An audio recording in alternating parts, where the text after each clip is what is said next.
92.9. La clave, me escucha.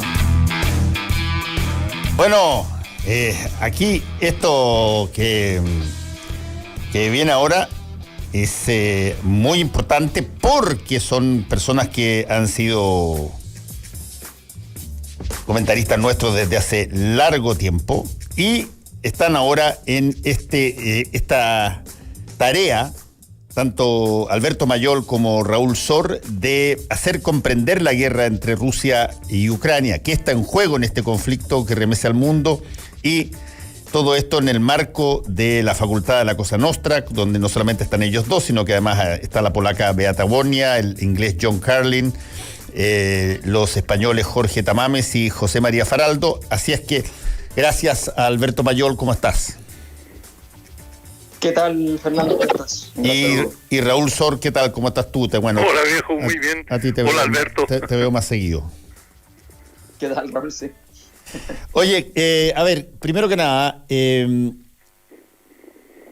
yo ayer en mi minuto de confianza de tolerancia cero cité una frase de Albert Einstein cuando le preguntan en un momento dado con qué armas se iba a pelear la Tercera Guerra Mundial. Y él respondió: no sé con qué armas se peleará la Tercera Guerra Mundial, pero la cuarta va a ser con palos y piedras. Y desde ese punto de vista, todo lo que estamos viendo hoy día y la forma de comprender los conflictos bélicos de alguna envergadura siempre arriesgan en estos momentos instrumentos que no estaban disponibles hace 70 años. Y desde ese punto de vista, ¿cómo se entiende entonces una situación que parecía iba a terminar un fin de semana más adelante y resulta que ya llevamos 3 meses, digamos? Sí, yo creo que lo que nos va quedando claro, a mi juicio, es que la guerra sigue siendo la guerra y que en el fondo lo que importa en la guerra muchas veces excede con mucha distancia los meros compromisos de los actores que son explícitos. O sea, esto no es solo Rusia-Ucrania, esto involucra un movimiento de piezas que afecta a todo el mundo, que cuando un conflicto, por específico que sea, se levanta, con la razón que sea, cumple un rol de mover piezas relevantes en el tablero, no hay mucho que hacer. Por ejemplo, aquí se dice mucho. Yo creo que es bien importante ponderar, digamos, las informaciones que hay. Se dice mucho, mira, esto ha permitido unir mucho más a los países de Occidente, hay países que han ingresado a la OTAN gracias a esto. Sí, eso es completamente cierto. Ahora, también hay un escenario que es muy complejo para Occidente, y es que se produce una vinculación aparentemente ya bastante consolidada entre Rusia, China y la India, que es un tridente que supuestamente, de acuerdo a las estrategias clásicas de la política internacional, no debería producirse. Entonces, entender una guerra siempre tiene que ver con estas aristas. Al final, uno dice, ya no, pero es que las tecnologías van a permitir que rápidamente se decante el escenario. No, porque hay una serie de factores. Hay factores que tienen que ver con la moral, hay factores que tienen que ver con las tropas, si son ejércitos mercenarios o no son ejércitos mercenarios. Todo esto además se dice en Maquiavelo. O sea, en Maquiavelo se habla sobre los ejércitos que son propios, los ejércitos mercenarios, las eficacias que tienen. O sea, hay muchas cosas que siguen siendo bastante más parecidas a lo que es histórico, y uno tiende, claro, a exagerar, digamos, la importancia de lo coyuntural. Yo creo que eso es lo primero que a uno le queda claro, independiente de que efectivamente estamos en un escenario en el cual, bajo ciertas condiciones, esto podría escalar hasta la acción, digamos, hasta la tesis Einstein, digamos, hasta la tesis donde se llega al último recurso y se hace estallar absolutamente todo. Sí, Raúl, tú hemos seguido nosotros en Última Mirada la guerra completita, y algo que de pronto parecía relativamente determinante, pasaba a tener una contra importante que derivaba en otra acción. Tú hablaste mucho en un momento dado del peligro que significaba que esto fuera una guerra de desgaste, que es aparentemente en lo que se está convirtiendo, siempre y cuando no escale, digamos. Sí, bueno, yo creo que la posibilidad de que escale siempre existe. Sin embargo, todavía existen dos superpotencias nucleares y una, por supuesto, es la atacante en Ucrania, Rusia, pero la otra se ha ido, Estados Unidos, se ha ido matriculando cada vez más en la guerra y está aumentando sus volúmenes de ayuda, y esto empuja en un sentido a lo que ha sido este equilibrio de potencias nucleares, en la que cada una sabe que el empleo del arma de última instancia puede ser el comienzo del fin absoluto para ambas, y ese equilibrio de terror que se ha mantenido a lo largo de 7 décadas ha sido efectivo, desgraciadamente, pero efectivo para la humanidad en su conjunto, porque ninguna de las dos superpotencias quiso aventurarse a ver qué pasaba si usaban un arma nuclear. Y como con el curso de esta guerra, como tú señalas, que pasa a ser una guerra de desgaste, creo que van disminuyendo las posibilidades del uso de armas nucleares, y de hecho Rusia ha venido bajando el tono. Inicialmente Vladimir Putin hizo una serie de alusiones a que no se olvidaran que Rusia tenía armas nucleares. Sin embargo, recientemente un importante embajador ruso dio por descartado el uso de armas nucleares tácticas. Tácticas son, digamos, dentro de un campo de acción limitado, con un nivel de radiación menor, y siempre se pensó que si se usaba alguna iba a ser de ese tipo. Sin embargo, ahora, por parte de este vocero, de este diplomático, han dicho que incluso descartan completamente el uso de estas armas. De manera que eso es estimulante, en el sentido de que no estaríamos ante una amenaza inminente del empleo de este armamento. Ahora, las guerras históricas, digamos, las que nos enseñan las películas, los libros, etcétera, tenían la particularidad de que uno se enteraba un poco lo que pasaba 2 semanas, 3 semanas después, si es que. Estamos ante otra situación, Alberto, que ya no es necesariamente propia de la guerra, sino que es propia de la tecnología y de la velocidad de la comunicación, que es que las cosas hoy día todas se reaccionan mucho más rápido que lo que pasaba antes, y eso ¿qué tanto altera cómo uno puede percibir un conflicto bélico? Bueno, decíamos al principio que la dimensión moral de la guerra siempre ha sido un factor importante. Resulta que hoy día esa dimensión moral se multiplica, porque en el fondo detrás de esa dimensión moral están las posibilidades, las capacidades de instalar mensajes, comunicaciones por parte de cada uno de los bandos. Entonces estamos en presencia de un conjunto, llega a ser sorprendente. O sea, uno el mismo día puede encontrar un repertorio de diferencias extraordinario respecto a la interpretación de lo que está ocurriendo, independiente de que los hechos sean los mismos. Entonces, y eso pasa todos los días, por lado y lado.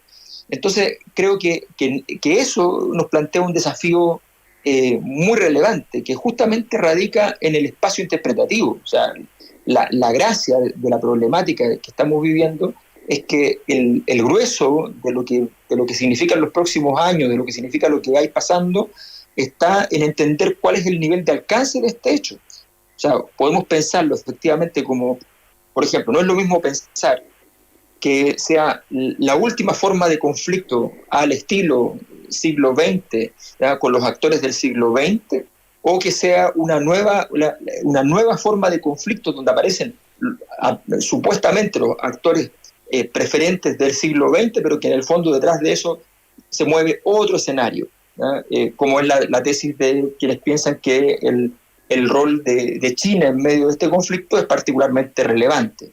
Entonces, todo depende mucho de cómo lo estemos mirando. Por eso la dimensión interpretativa está tomando tanta relevancia, y por eso es tan importante tratar de entender no solo la guerra, sino que los escenarios en los cuales se mueve. Además que Rusia, ojo, ha sido en esta última década, en estos últimos 15 años, un lugar donde se ha depositado una especie de reserva intelectual, tratando de entender qué es lo que está pasando respecto a estos movimientos que se llaman que unen a las extremas izquierdas con las extremas derechas, movimientos más bien de carácter pro-autocrático, y que tienen una cierta filosofía detrás, una filosofía propia, más nacionalista, y también una filosofía en términos generales. Entonces, eso también es interesante. Nosotros, por ejemplo, convocamos también a un italiano, que es Diego Fusaro, que es miembro de esas corrientes intelectuales, que es una persona que es marxista y seguidor al mismo tiempo de Alexander Dugin, uno de los grandes asesores de Putin, y que fundamenta la filosofía que está detrás también de este conflicto. Entonces, todo eso nos revela que aquí hay un germen de fenómenos nuevos, o eventualmente nuevos, que podría ser simplemente un síntoma de lo mismo de siempre, que vale la pena analizar. Sí, ahora, ahí hay un punto, porque nosotros miramos estas cosas con las velocidades, repito, de la instantaneidad que permite hoy día toda la tecnología de medios de comunicación, pero sin embargo, siempre en las guerras, Raúl y Alberto, siempre hay variables que son netamente humanas involucradas. Por ejemplo, una variable que es netamente humana y que está involucrada es sentirse humillado, la humillación, el que el mundo se ría de alguien que tenía todas las visas de ganar rápido y de pronto se encuentra que eventualmente puede terminar perdiendo. Las decisiones que se toman en ese tipo de estado de ánimo no son particularmente idénticas a alguien que tramita todo con una gran pantalla, lleno de generales y con todas estrategias súper racionales aquí y acá. ¿Cómo funciona la parte psicológica en una guerra que se pensaba que duraba una semana y que ya lleva 3 meses? Raúl. Sí, bueno, sobre lo anterior, sobre la velocidad con que se conocen las noticias, tú conoces bien el caso de Vietnam, y la masacre, una de las principales masacres que cometió Estados Unidos en Vietnam fue My Lai. Sí. Y en My Lai se tardó 1 año en saber de ella, y simplemente salió al aire por un soldado que tuvo un coraje enorme e insistió y le escribió a una cantidad de parlamentarios hasta que uno decidió dar a conocer la atrocidad que se había cometido allí, donde fueron asesinados cientos de aldeanos vietnamitas. Y la razón por la que no se supo fue porque los medios de comunicación, no porque no hubiera velocidad, porque no se supiera, los medios de comunicación, los grandes medios, se negaron a dar la noticia, y se negaron en Estados Unidos porque consideraban que esto iba contra justamente el orgullo nacional, claro. Y nadie quiere ser el portador de las malas noticias que conllevan una humillación. Y hoy día en Rusia vemos un filtro, pero muy potente, y sin duda también lo tenemos en Occidente. Es decir, no me cabe duda que las fuerzas ucranianas han cometido abusos a los derechos humanos. Sin embargo, en Occidente, porque hay una posición de respaldo a Ucrania, esas noticias son filtradas y no nos enteramos.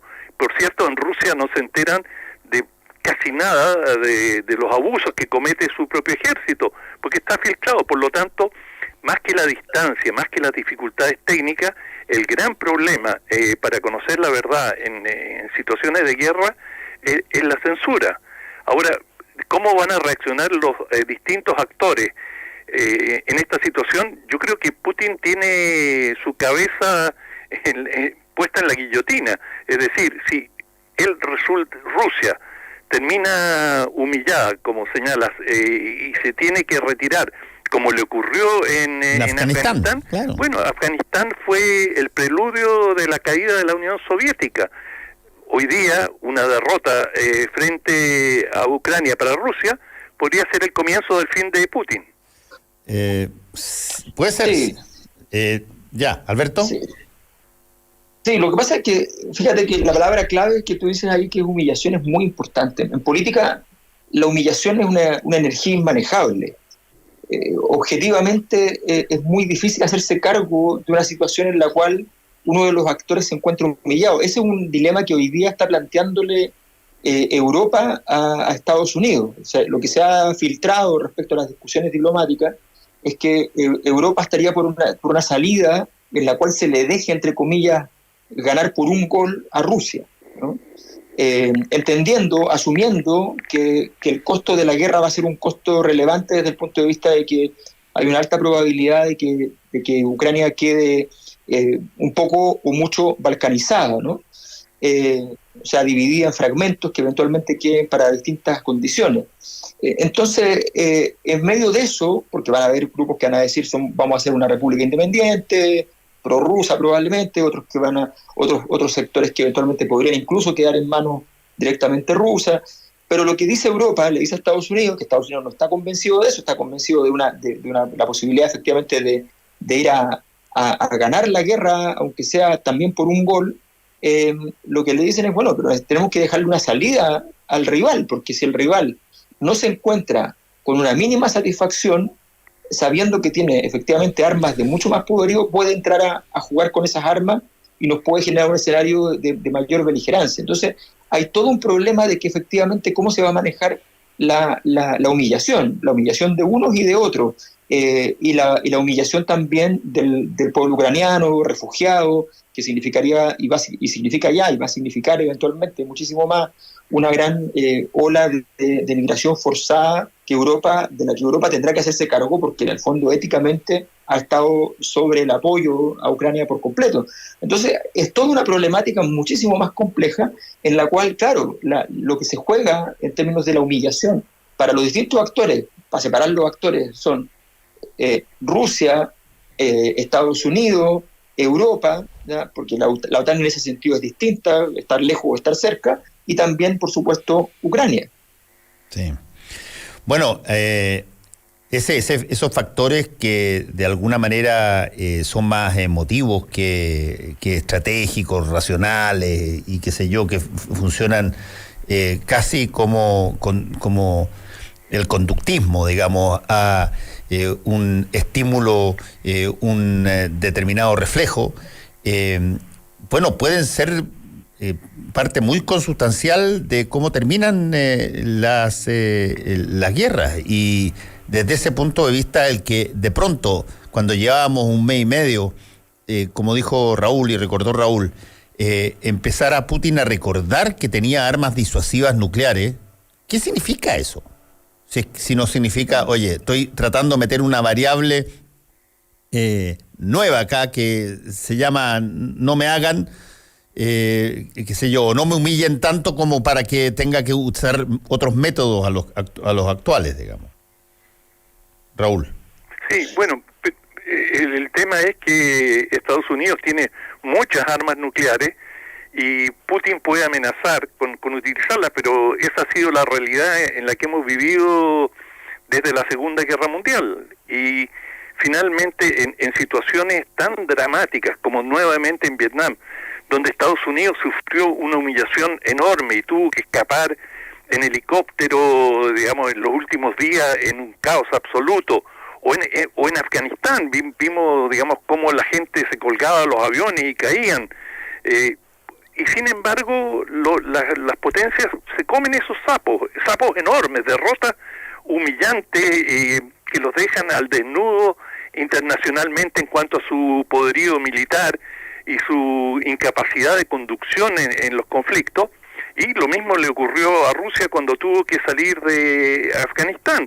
De manera que, digamos, las grandes potencias han aprendido a convivir con la derrota, y es un dato que, pese a ello, no han utilizado armas nucleares, pese a que de vez en cuando las mencionan.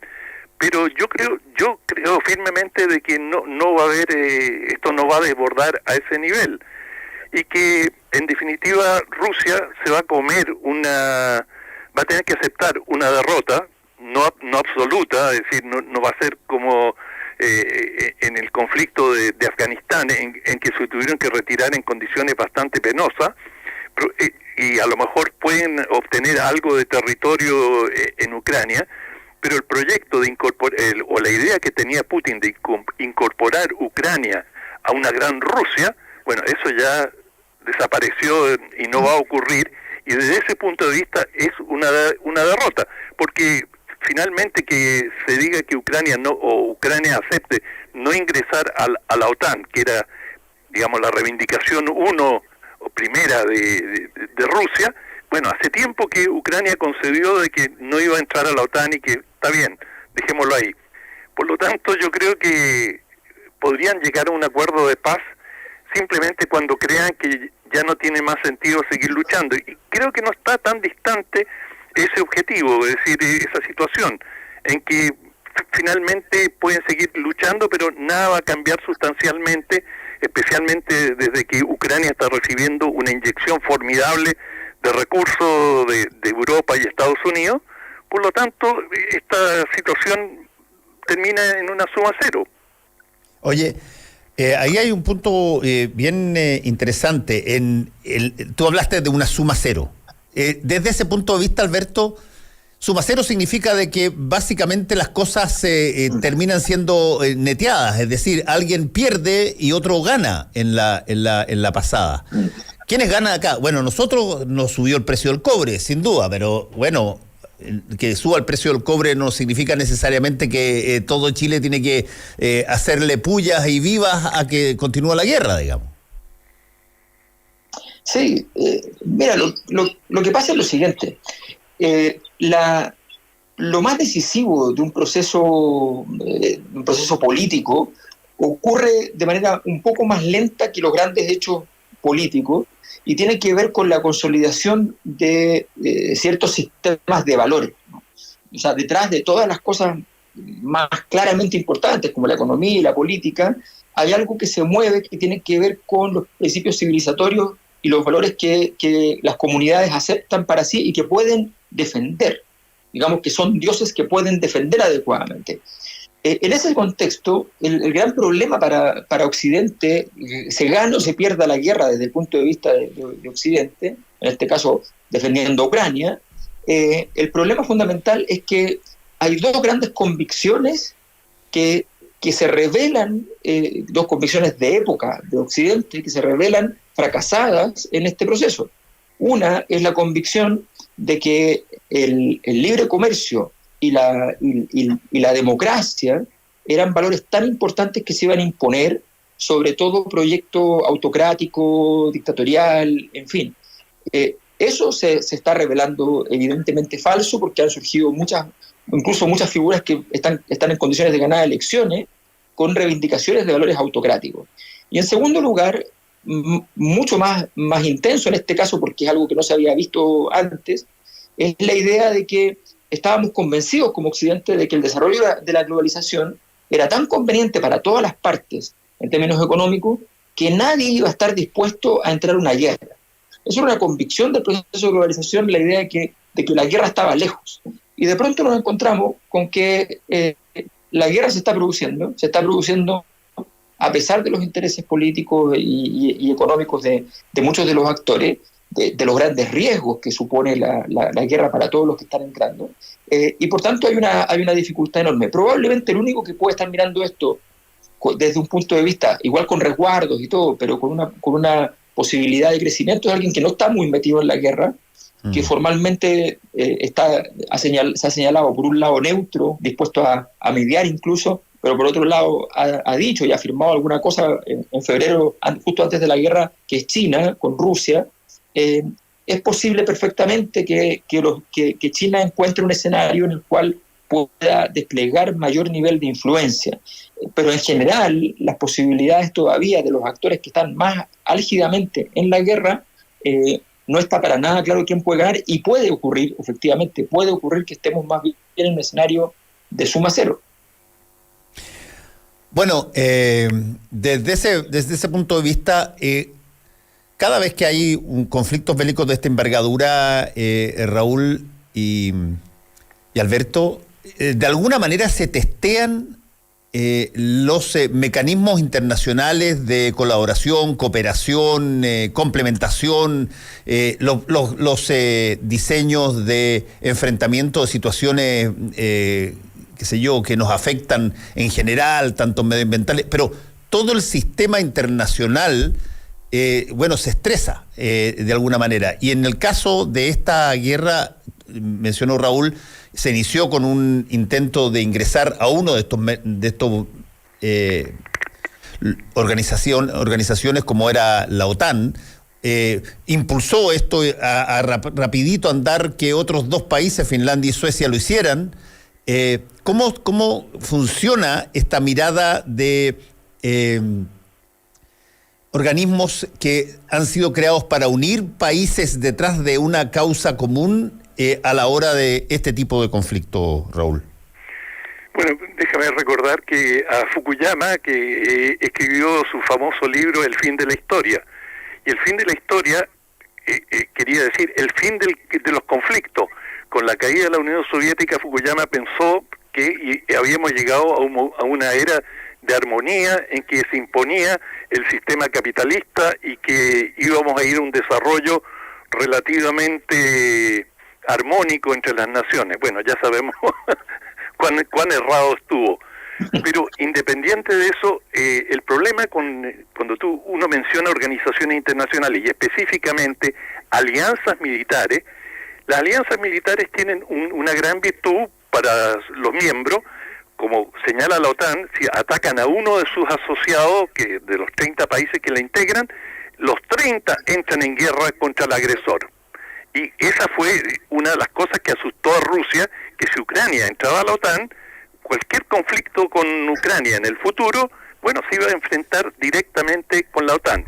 Pero el gran defecto de estas alianzas militares internacionales es que te arrastran a la guerra, que los 30 miembros de la OTAN, que por ejemplo España, que puede no tener ningún pleito con Rusia, a raíz de lo que está pasando en Ucrania, podría verse involucrada, y de hecho una serie de países europeos están mandando buques al Mediterráneo y hacia el Mar Negro, y aviones en la frontera de países colindantes con Rusia.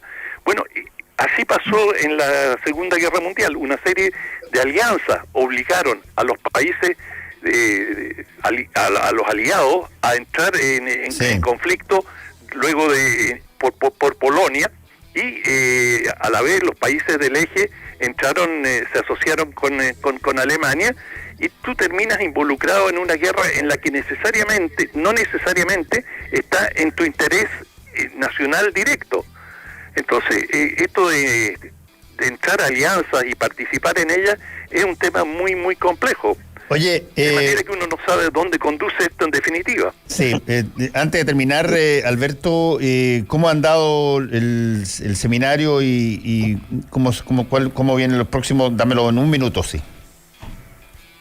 Sí, nosotros va muy bien. Nosotros ustedes pueden ver toda la información en www.lafacultad.cl. Hemos hecho una reunión para explicarlo a la gente que se inscribió para poder verlo. También la abrimos, esa reunión la pueden ver en mi canal de YouTube y en los canales de La Cosa Nostra. Y la verdad es que va muy bien. Tenemos un elenco espectacular que va desde filósofos, expertos en relaciones internacionales, gente del mundo del periodismo, que tienen distintas miradas, distintas perspectivas y que recorren un poco el espectro para entender el proceso. Así que estamos bien contentos. En www.lafacultad.cl pueden encontrar la información que necesitan. Muchas gracias a Alberto Mayol y a Raúl Sor. Gracias, cuídate, Alberto. Nos vemos la noche, Raúl. Chao, chao. Hasta la noche, Fernando. Chao. Hasta luego a todos ustedes. Nos juntamos en un ratito más en Metrópolis y el fútbol. Chao. Combinación clave. Opinión y análisis de las noticias de la jornada.